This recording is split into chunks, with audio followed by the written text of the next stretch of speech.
Hey guys, it's Tuesday, December 6th, 2022, and I've got something weird going. You might notice there's a small air pump and air stone in this 50-gallon Asian tank. A friend of mine brought me some Dojo loaches that aren't doing very well. I didn't know they weren't doing well when I put them in here. They seem to be doing really well in their bag, and then they clearly were not shortly later. So through acclimation, look at this. They're alive. They'll twitch, but they're breathing very paced. Mr. Bed is going up there checking out that dojo. The other one's towards the back. I'm recording this not because I think it's a wonderful situation, but because it's a learning situation. This is a lot like maybe going fishing and somebody left some fish in a live well or something too long. I think they were in their transport bag a little too long. I left him in this tank for, gosh, at least 20 or 30 minutes in their bag, and came back and I was like, oh my gosh, I think these fish are too large for the bag they're in. Let's get them out now. And they were already temp acclimated, but they weren't really yet chemistry acclimated. Um, so I'm just trying to dose them with, air stone, oxygen. Friend of mine who gave them to me was over here literally giving them fish CPR, squeezing their little bodies gently and rubbing down, and they're just I just don't know how they're doing. It's very scary. I hate making it try, but clearly they're alive, just not doing well. And I'm very much hoping, praying, fingers crossed, and giving them a little bit of massage every once in a while. And you can see, yeah, clearly this guy is definitely alive, but yeah, not doing well at all. So, oh, that was good. You released some gas, able to right herself for himself.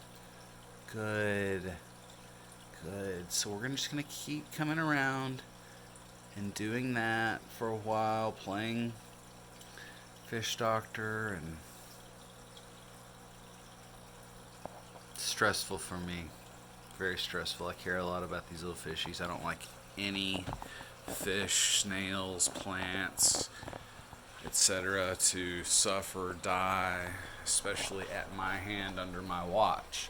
I don't hide stuff. I try to share it for everyone to benefit from. So let's talk about this tank. 50-gallon Asian tank. Guppies.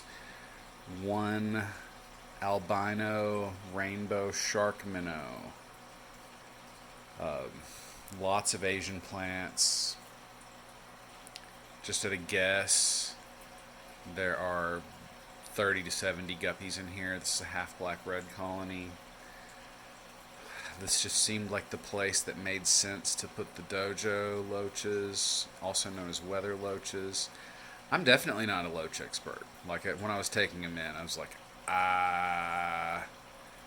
I'll try. And so I'm trying. And this is a totally different sort of struggle than I thought we were going to be up against today. So, yeah. Looking at some of the other things about this tank. Down in here, El Nino fern getting myrtleized by a ram's horn snail. Ram's horns have been in this tank for just a short period of time. Previously, they were in the tank next door, but by next door, I mean that little tank next door. Let's have a look down here.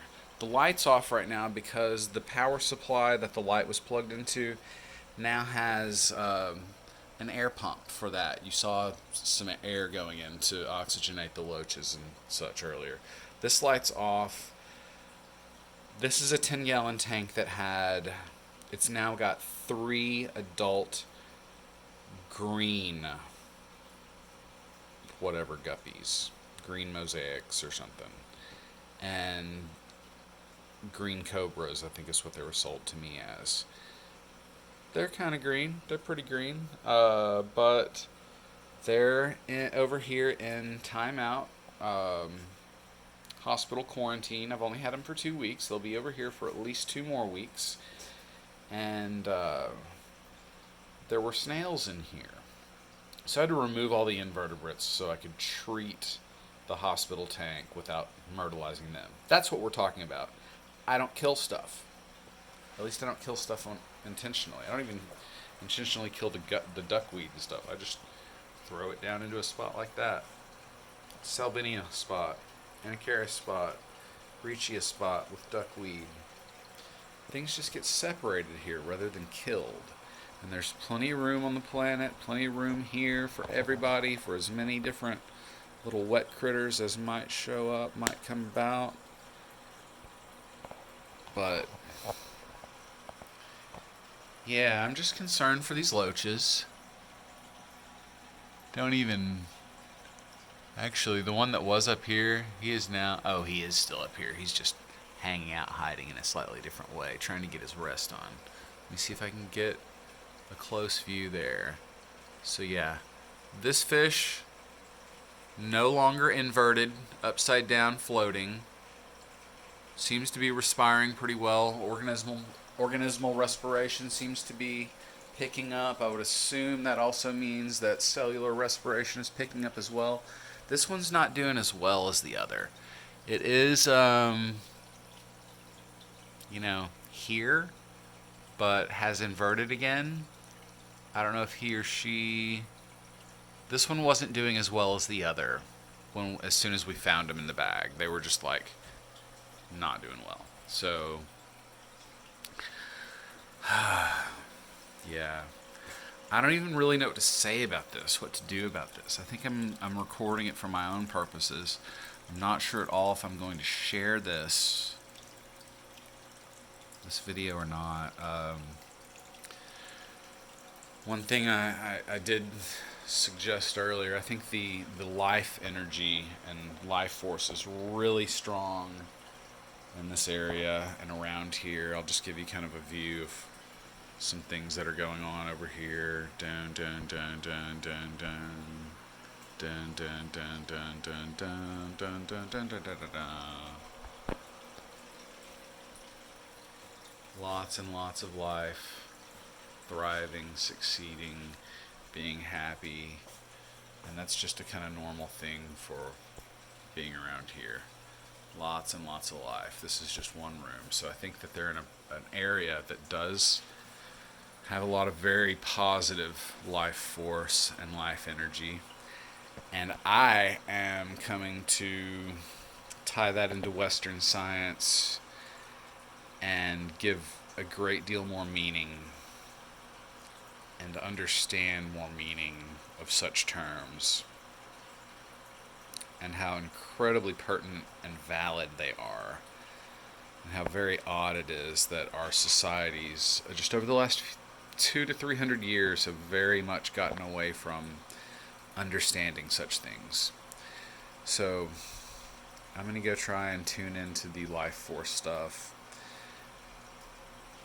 get off the phone and try to provide some more care and attention for these little creatures, and I think I'll give you a shout back shortly. Thanks.